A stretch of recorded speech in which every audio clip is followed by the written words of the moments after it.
നമസ്തേ സാരസ്വതേ ദേവേ ഗൗരവാണി പ്രചാരിണേ നിർവിശേഷ ശൂന്യവാദി പാശ്ചാത്യദേശധാരിണേ ജയ ശ്രീ കൃഷ്ണ ചൈതന്യ പ്രഭു നിത്യാനന്ദ ശ്രീ അദ്വൈത ഗദാധര ശ്രീവാസാദി ഗൗരഭക്തവൃന്ദ ഹരേ കൃഷ്ണ കൃഷ്ണ കൃഷ്ണ ഹരേ ഹരേ ഹരേ രാമ രാമ രാമ ഹരേ ഹരേ. ഓം നമോ ഭഗവതേ വാസുദേവായ. ഓം നമോ ഭഗവതേ വാസുദേവായ. ഓം നമോ ഭഗവതേ വാസുദേവായ.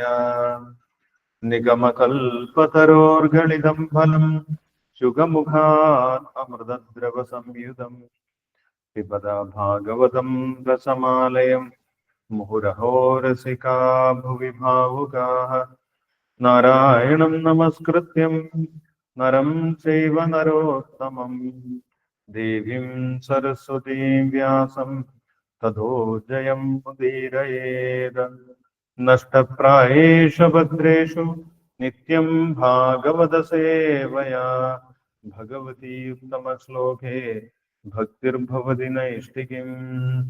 കൃഷ്ണായ വാസുദേവായ ദേവകീനന്ദനായ ച നന്ദഗോപകുമാരായ ഗോവിന്ദായ നമോ നമഃ. കൃഷ്ണ ശ്രീമദ് ഭാഗവതം ചതുർത്ഥ സ്കന്ധം 29-ാമത്തെ അധ്യായം. നാരദനും പ്രാചീന പർഹിസും തമ്മിലുള്ള സംവാദം. ശ്ലോകം 68 മുതൽ 72 വരെ വായിക്കാം.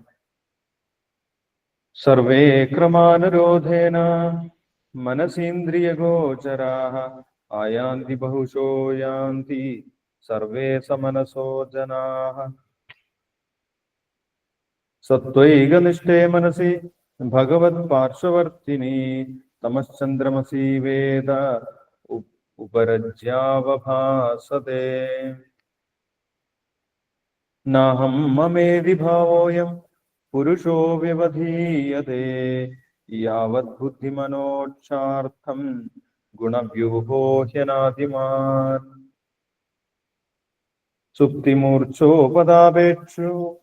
സുപ്തിമൂർച്ഛോപദാപേഷു പ്രാണായന വിഘാതതഃ നേഹദേഹമിതി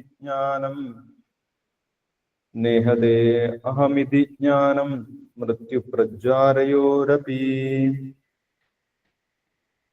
ഗർഭേ ബാല്യേऽപ്യപൗഷ്കല്യാം ഏകാദശവിധം തഥാ ലിംഗം ന ദൃശ്യതേ യൂന കുപാം ചന്ദ്രമസോ യഥാ. ഹരേ കൃഷ്ണ. ഹരേ കൃഷ്ണ. ഓം നമോ ഭഗവതേ വാസുദേവായ. ശ്രീമദ് ഭാഗവതം സ്കന്ധം 4 അധ്യായം 29. നാരദനും പ്രാചീന ബർഹിഷ് രാജാവും തമ്മിലുള്ള സംവാദം. ശ്ലോകം 68. സർവേ ക്രമാനുരോധേന മനസേന്ദ്രിയ ഗോചര ആയാന്തി ബഹുശോ യാന്തി സർവേ സമനസോ ജനാം.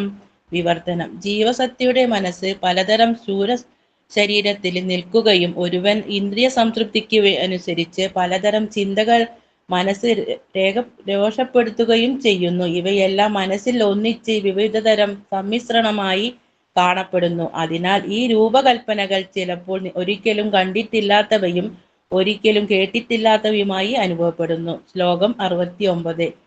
സത്യേവകനിഷ്ഠേ മനസി ഭഗവത് പാർശ്വവർത്തിനി സമചന്ദ്രമസി വേദമുപരജ്യാവഭാസതേ. കൃഷ്ണാവബോധം എന്നാൽ ശരിക്കും പരമദിവ്യോത്തമ പുരുഷനായ ഭഗവാൻ നിരീക്ഷിക്കുന്ന അതേ മാനസിക തലത്തിൽ നിന്ന് ഭൗതിക പ്രപഞ്ചത്തെ നിരീക്ഷിക്കാൻ കഴിയും വിധം ഭക്തൻ പരമദിവ്യോത്തമ പുരുഷനായ ഭഗവാനുമായി നിരന്തരം സമ്പർക്കത്തിലാവുകയും എന്നാണ് അർത്ഥം. അത്തരം നിരീക്ഷണം എല്ലായ്പ്പോഴും സാധ്യമല്ല. പക്ഷേ രാഹു എന്നറിയപ്പെടുന്ന ഇരുണ്ട ഗ്രഹം പൂർണ്ണചന്ദ്രന്റെ സാന്നിധ്യത്തിൽ പ്രത്യക്ഷമാകുന്നത് പോലെ അത് സാധിക്കും. ശ്ലോകം 70. നാഹം മമേതി ഭാവോയം പുരുഷേ വ്യവധീയതേ യാവത് ബുദ്ധമനോക്ഷാർത്ത ഗണവ്യൂഹോ ഹ്യനാദിമാൻ. ബുദ്ധി, മനസ്സ്, അഹങ്കാരം എന്നിവയാൽ ചിട്ടപ്പെടുത്തിയിട്ടുള്ള സൂക്ഷ്മ ഭൗതിക ശരീരം നിലനിൽക്കുന്നിടത്തോളം ഇന്ദ്രിയങ്ങളും ഇന്ദ്രിയ വസ്തുക്കളും ഭൗതിക ഗുണങ്ങളുടെ പ്രതിപ്രവർത്തനങ്ങളും മിഥ്യാ വ്യക്തിത്വത്തിന്റെ അവബോധവും അതിന്റെ അനുബന്ധ വിഷയങ്ങളും സ്ഥൂല ശരീരവും അതേപോലെ നിലനിൽക്കും. ശ്ലോകം 71. സുപ്തിമൂർച്ഛോപദാപേഷു പ്രാണായന വിഘാതത നേഹദേഹമതിജ്ഞാനം മൃത്യുപ്രചാരയോരഭി. ജീവസത്ത് ഗാഠനിദ്രയിലാകുമ്പോൾ, അബോധാവസ്ഥയിലാകുമ്പോൾ, എന്തെങ്കിലും കനത്ത നഷ്ടം സംഭവിച്ച് അതിന്റെ ആഘാതത്തിലാകുമ്പോൾ, മരണസമയത്ത്, അതല്ലെങ്കിൽ ശരീരത്തിന്റെ താപം അങ്ങേയറ്റം ഉയരുമ്പോൾ പ്രാണവായുവിന്റെ സഞ്ചാരം നിലയ്ക്കും. ആ സമയത്ത് ജീവസത്തയ്ക്ക് ശരീരത്തെ ആത്മാവിനോട് ചേർത്ത് തിരിച്ചറിയാനുള്ള കഴിവ് നഷ്ടമാകും. ശ്ലോകം 72.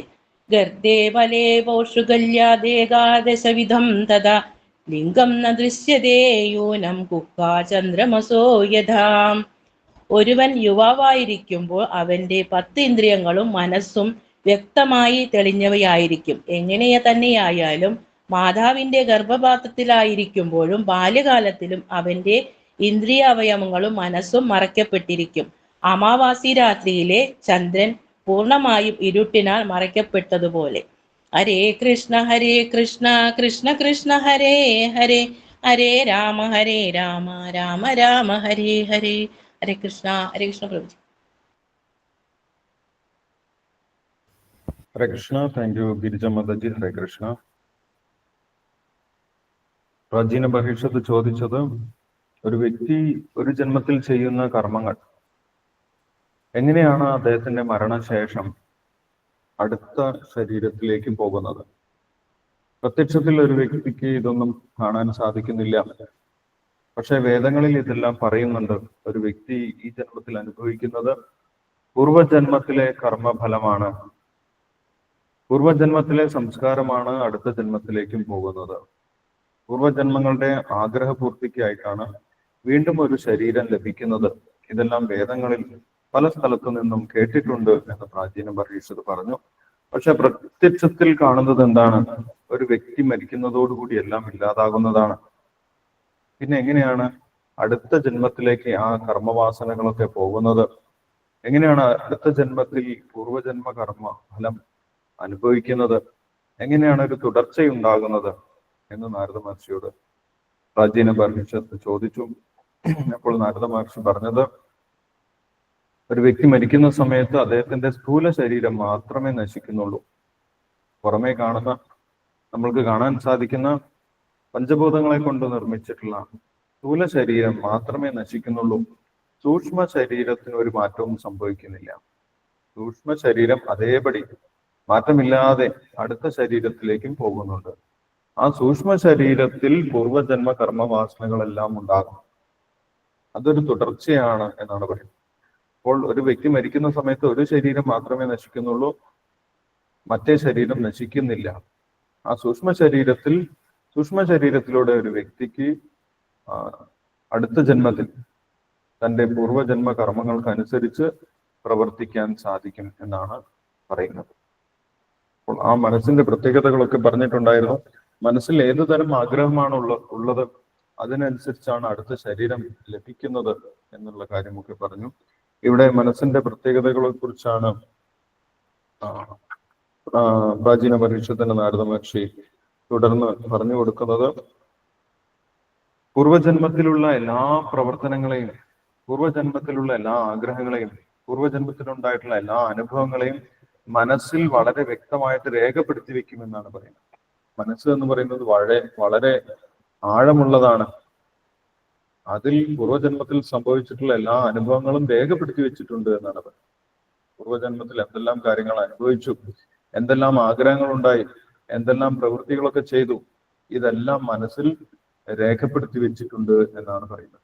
അതുകൊണ്ടാണ് ഈ ജന്മത്തിൽ ചിലപ്പോൾ നമ്മൾക്ക് ഒരിക്കലും വിചാരിക്കാത്ത കാര്യങ്ങളൊക്കെ നമ്മുടെ മനസ്സിലൂടെ കടന്നു പോകുന്നത്. ഞാൻ എന്താണ് ചിന്തിക്കുന്നത് എന്ന് പോലും ചിലപ്പോൾ നമ്മൾ ചിന്തിച്ചു പോകാം. അപ്പൊ മനസ്സിന്റെ ചിന്തകൾ പൂർവജന്മത്തിലെ ചിന്തകളുടെ തുടർച്ചയായിട്ടുള്ളതാണ്. അതുകൊണ്ടാണ് നമ്മൾ ഇതുവരെ അനുഭവിക്കാത്ത കാര്യങ്ങൾ ചിലപ്പോൾ മാനസിക തലത്തിൽ അനുഭവിക്കുന്നത്. ചിലപ്പോൾ ഇതുവരെ ഇല്ലാത്ത ചിന്തകൾ, പുതിയ പുതിയ ചിന്തകളൊക്കെ മനസ്സിന്റെ അടിത്തട്ടിൽ നിന്ന് ഉയർന്നു വരുന്നത്. അതെല്ലാം പൂർവ്വജന്മത്തിലുള്ള അനുഭവങ്ങളുടെ പ്രതിഫലനമായിട്ടാണ് സംഭവിക്കുന്നത് എന്നാണ് പറയുന്നത്.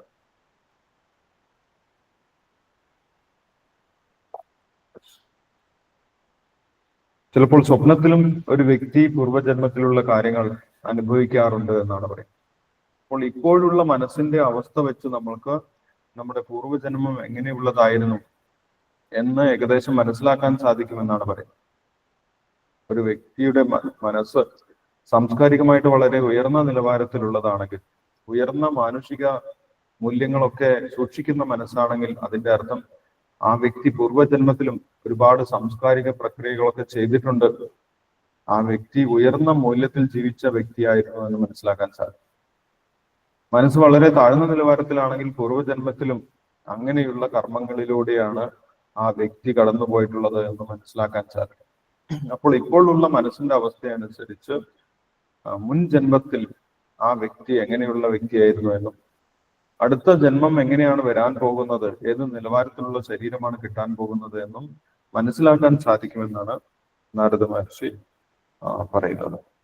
അപ്പോൾ ഈ മനസ്സിനെ എന്താണ് ചെയ്യേണ്ടത്, മനസ്സിന്റെ ഏറ്റവും ഉയർന്ന നിലവാരം എന്താണ് എന്നാണ് 69ാമത്തെ ശ്ലോകത്തിൽ പ്രാചീന പരിഷത്തിന് നാരദ മഹർഷി പറഞ്ഞു കൊടുക്കുന്നത്.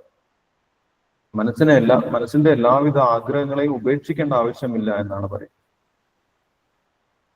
പിന്നെ മനസ്സുകൊണ്ടുള്ള ഏറ്റവും വലിയ പ്രയോജനം എന്താണ്?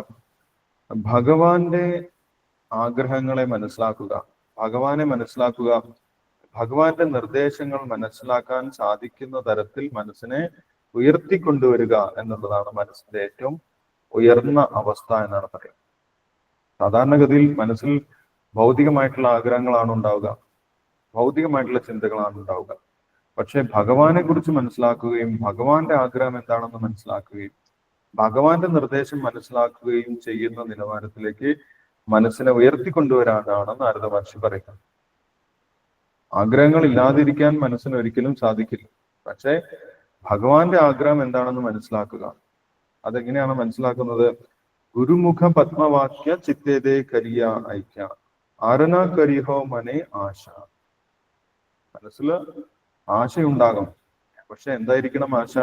എന്താണോ ഗുരു പറഞ്ഞിട്ടുള്ളത്, ഭഗവാന്റെ പ്രതിനിധിയായിട്ടുള്ള ഗുരു എന്താണോ പറഞ്ഞിട്ടുള്ളത്, ആ ഗുരു പറഞ്ഞ കാര്യം നടപ്പിലാക്കുക എന്നുള്ളതായിരിക്കണം മനസ്സിന്റെ യഥാർത്ഥ ആശ, മനസ്സിലുള്ള യഥാർത്ഥ ആശ, ആഗ്രഹം എന്നാണ് പറയുന്നത്. ബാക്കിയെല്ലാം ഭൗതികമായിട്ടുള്ള ആഗ്രഹങ്ങളാണ്. മനസ്സിന്റെ ഏറ്റവും ഉയർന്ന നിലവാരം സത്വൈക നിഷ്ഠ എന്ന് പറയും. നാരദ മഹർഷി പറയുന്ന വാക്ക് സത്വൈക നിഷ്ഠ. ചിലപ്പോൾ സമാധി എന്ന് നമ്മൾ കേട്ടിട്ടുണ്ടാവും. സമാധി അവസ്ഥയിലും ആഗ്രഹമുണ്ട്. എന്താണ് ആഗ്രഹം? ഗുരുവിന്റെ വാക്ക് നടപ്പിലാക്കുക, എങ്ങനെയെങ്കിലും ഗുരു പറഞ്ഞ കാര്യങ്ങളൊക്കെ ചെയ്യണം. അതായിരിക്കണം അതാണ് ഏറ്റവും ഉയർന്ന നിലവാരത്തിലുള്ള മനസ്സിന്റെ അവസ്ഥ, സത്വൈക നിഷ്ഠ അല്ലെങ്കിൽ കൃഷ്ണാവബോധത്തിലുള്ള പൂർണ്ണാവസ്ഥ എന്നാണ് പറയുന്നത്. അപ്പോൾ ആ അവസ്ഥയിലും ഏറ്റവും ഉയർന്ന അവസ്ഥയിലും ആഗ്രഹങ്ങളുണ്ട്. മനസ്സിനെ ഒരിക്കലും ശൂന്യമാക്കി വെക്കാൻ സാധിക്കുകയില്ല. മനസ്സിനെ ശൂന്യമാക്കാൻ നിർദ്ദേശിക്കുന്നില്ല, ആഗ്രഹങ്ങളെ ശുദ്ധീകരിക്കാനാണ് പറയുന്നത്. ഭഗവാന്റെ ആഗ്രഹങ്ങൾ മനസ്സിലാക്കി അതിനനുസരിച്ച് പെരുമാറാൻ പറ്റുന്ന രീതിയിൽ ഉയർന്ന നിലവാരത്തിൽ മനസ്സിനെത്താൻ സാധിക്കും. ഇപ്പോൾ ഉള്ളത് ഇന്ദ്രിയങ്ങളുടെ ആഗ്രഹങ്ങളാണ്. ഇന്ദ്രിയങ്ങൾ പറയുന്നതിനനുസരിച്ചാണ് മനസ്സ് പ്രവർത്തിക്കുന്നത്. പക്ഷെ ഭഗവാൻ പറയുന്നതിനനുസരിച്ച് പ്രവർത്തിക്കുന്ന രീതിയിൽ എത്തുക എന്നുള്ളതാണ് മനസ്സിന്റെ ഏറ്റവും ഉയർന്ന അവസ്ഥ, സത്വൈക നിഷ്ഠ എന്ന് നാരദ മഹർഷി പറയുന്നത്. അത് അത്ര എളുപ്പത്തിൽ സാധ്യമല്ല എന്ന് നാരദ മഹർഷി പറയുന്നുണ്ട്. രാഹുഗ്രഹത്തിനെ കാണാൻ സാധിക്കില്ല, അത് അദൃശ്യമാണ്, ഇരുണ്ട ഗ്രഹമാണ് രാഹു. പക്ഷേ ചന്ദ്രന്റെ സമീപത്ത് എത്തുന്ന സമയത്ത്, ചന്ദ്രന്റെ സമീപത്തൂടെ കടന്നു പോകുന്ന സമയത്ത് രാഹുഗ്രഹത്തിനെ കാണാൻ സാധിക്കും. ചന്ദ്രന്റെ പ്രകാശത്താൽ രാഹുവിനെയും കാണാൻ സാധിക്കും. അതേപോലെ മനസ്സ് അവ്യക്തമാണ്, മനസ്സിന്റെ പ്രവർത്തനങ്ങളും അവ്യക്തമാണ്, അതിലുള്ള ചിന്തകളും നമുക്ക് മനസ്സിലാക്കാൻ ബുദ്ധിമുട്ടാണ്. പക്ഷെ ഭഗവാനോട് അടുക്കുന്ന സമയത്ത്, ഭഗവാനോട് നിരന്തരം അടുക്കുന്ന, ഭഗവാന്റെ സേവനത്തിൽ നിരന്തരം ഏർപ്പെടുന്ന സമയത്ത് ആ മനസ്സിലെ ചിന്തകൾ ശുദ്ധമാക്കാൻ സാധിക്കുമെന്നാണ് പറയുന്നത്. ചേതോ ദർപ്പണമാർജനം ഭവമഹാ ധാവാഗ്നി നിർവാപണം. മനസ്സിലെ ഇരുട്ട് നിറഞ്ഞ ചിന്തകളൊക്കെ ഇല്ലാതാകും. ശ്രേയ കൈരവചന്ദ്രികാ വിതരണം. ആ ചന്ദ്രപ്രകാശം മനസ്സിൽ മുഴുവൻ നിറയുമെന്നാണ് പറയുന്നത്. എപ്പോഴാണ്? നിരന്തരമായിട്ട് ഭഗവാന്റെ നാമം ജപിക്കുന്ന സമയത്ത്.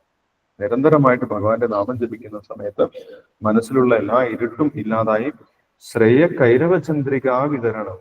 ആ മനസ്സിൽ പൂർണ്ണചന്ദ്രന്റെ പ്രകാശം ഉണ്ടാകും. അപ്പോൾ കാര്യങ്ങളെല്ലാം വ്യക്തമാകും. തന്റെ അവസ്ഥ എന്താണ്, ഭഗവാന്റെ ആഗ്രഹം എന്താണ്, ഞാൻ എന്ത് ചെയ്യണമെന്നാണ് ഭഗവാൻ ആഗ്രഹിക്കുന്നത്, ഇതെല്ലാം വ്യക്തമാകും എന്നാണ് പറയുന്നത്. അതാണ് മനസ്സിന്റെ ഏറ്റവും ഉയർന്ന അവസ്ഥ എന്ന് പറയുന്നത്, സത്വൈക നിഷ്ഠ എന്ന് പറയുന്നത്. അപ്പോൾ ഈ മനസ്സ് ഒരിക്കലും നശിച്ചു പോകുന്നില്ല എന്നാണ് പറയുന്നത്. ബുദ്ധി, മനസ്സ്, അഹങ്കാരം ഇവ ഒരിക്കലും ആ ജീവാത്മാവ് ഭൗതിക ലോകത്തിൽ ഉള്ളിടത്തോളം കാലം അത് തന്നെയാണ് മനസ്സ്.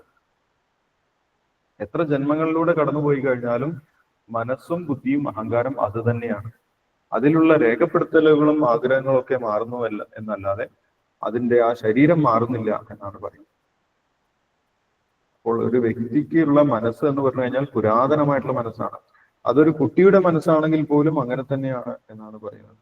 ഗർഭേ ബാല്യേ അപി പൗഷ്കല്യം. ഗർഭകാലത്തിൽ ഇരിക്കുമ്പോഴും കുട്ടിക്കാലത്തിൽ ഇരിക്കുമ്പോഴും നമ്മൾ വിചാരിക്കും നിഷ്കളങ്കമായിട്ടുള്ള മനസ്സാണ്. എന്നാൽ ഇവിടെ നാരദ മഹർഷി പറയുന്നത് നിഷ്കളങ്കമായിട്ടുള്ള മനസ്സല്ല, ഏതാണോ പൂർവികമായിട്ട് പുരാണമായിട്ടുള്ള ജന്മങ്ങളിലൂടെ കടന്നുപോയപ്പോഴുണ്ടായ മനസ്സ് അത് തന്നെയാണ് ഒരു കുട്ടിയുടെ ശരീരത്തിലും ഉള്ളത് എന്നാണ് പറയുന്നത്. പക്ഷേ ആ മനസ്സിലുള്ള ആഗ്രഹങ്ങളെല്ലാം പ്രകടിപ്പിക്കാൻ ആ കുട്ടിക്ക് സാധിക്കുന്നില്ല. കാരണം ആ കുട്ടിയുടെ ഇന്ദ്രിയങ്ങളൊന്നും വികസിച്ചിട്ടില്ല, ശരീരം വികസിച്ചിട്ടില്ല. ശരീരം വികസിക്കുമ്പോൾ മനസ്സിലുള്ള ആഗ്രഹങ്ങളൊക്കെ പുറത്തു വരുന്നതാണ്. അപ്പോഴും കുട്ടിയായിരിക്കുമ്പോഴും ഇതേ ആഗ്രഹങ്ങളൊക്കെ ഉണ്ട്. ഒരു വലിയ വ്യക്തിയായിരിക്കുമ്പോൾ ഉണ്ടാകുന്ന ആഗ്രഹങ്ങളൊക്കെ അതേപോലെ തന്നെ അവ്യക്തമായിട്ടുള്ള രൂപത്തിൽ മനസ്സിനുള്ളിൽ ഉറങ്ങിക്കിടക്കുന്നുണ്ട്. പക്ഷെ അത് പുറത്ത് പ്രകടിപ്പിക്കാൻ സാധിക്കുന്നില്ല എന്ന് മാത്രമേ ഉള്ളൂ. കുട്ടിയായിരിക്കുമ്പോൾ ശരീരം പൂർണ്ണമായിട്ട് വളർച്ച എത്താത്തത് കൊണ്ട് ആഗ്രഹങ്ങളൊന്നും പൂർണ്ണമായിട്ട് പുറത്ത് വരാൻ സാധിക്കുന്നില്ല.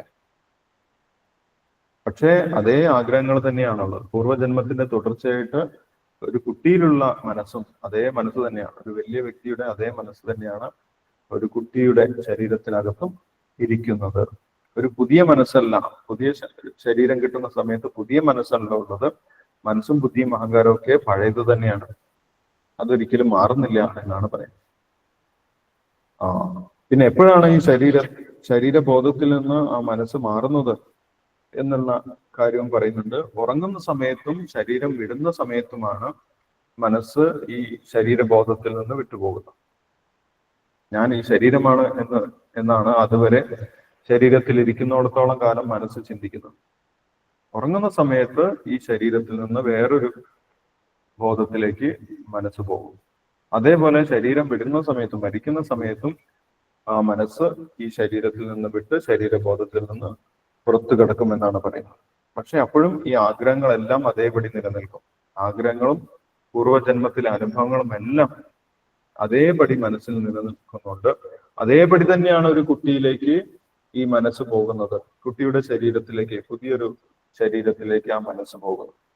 മനസ്സ് പണ്ടുള്ള അതേ മനസ്സ് തന്നെയാണ്, പുതിയൊരു മനസ്സ് സൃഷ്ടിക്കുന്നില്ല എന്നാണ് പറയുന്നത്. അപ്പോൾ അത് അങ്ങനെയാണ് തുടർച്ചയായിട്ട് ജന്മജന്മാന്തരങ്ങളായിട്ട് ആഗ്രഹങ്ങൾ തുടർച്ചയായിട്ട് തുടർന്നു പോകുന്നതും പൂർവ്വജന്മ കർമ്മങ്ങൾക്കനുസരിച്ച് ഈ ജന്മത്തിൽ ഓരോ ജീവാത്മാവും പ്രവർത്തിക്കുന്നതും എന്ന് പറയും. അത് മനസ്സിന്റെ പ്രവർത്തനമാണ്. മനസ്സൊരിക്കലും മാറുന്നില്ല എന്നാണ് നാരദ മഹർഷിയുടെ പറയുന്നത്.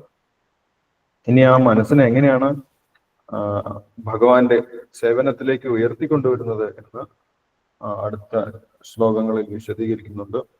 അത് നമുക്ക് അടുത്ത ദിവസം വായിക്കാം. നമുക്ക് നാമജപം തുടരാം. ഹരേ കൃഷ്ണ. ഹരേ കൃഷ്ണ പ്രഭുജി. സെൽവ മാതാജി വായിച്ചു. ജപിച്ചു. ജയ ശ്രീകൃഷ്ണ ചൈതന്യ പ്രഭു നിത്യാനന്ദ ശ്രീ അദ്വൈത ഗദാധര ശ്രീ വാസാദി ഗൗരഭക്തവൃന്ദ. ഹരേ കൃഷ്ണ കൃഷ്ണ കൃഷ്ണ ഹരേ ഹരേ ഹരേ